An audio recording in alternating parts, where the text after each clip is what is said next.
This quick tutorial explains how to buy shares of FSLY Inc., the edge cloud and content delivery company.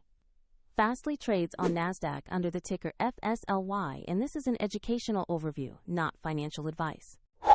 To buy shares, you need a broker, and here I use eToro as an example to show the process. After registering, you must verify your account with an ID and add funds before you can place an order.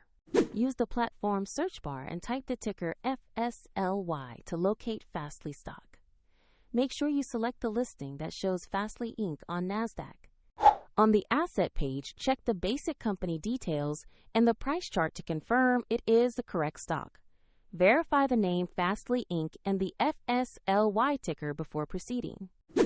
Click Invest or Buy, enter the amount you want to allocate, then review the order details and confirm the trade. If the market is closed, the order will be scheduled for the next session, and the platform will request additional funds if your balance is insufficient. Your new position will appear in your portfolio once the trade executes. A link to eToro is in the description if you want to follow this platform example.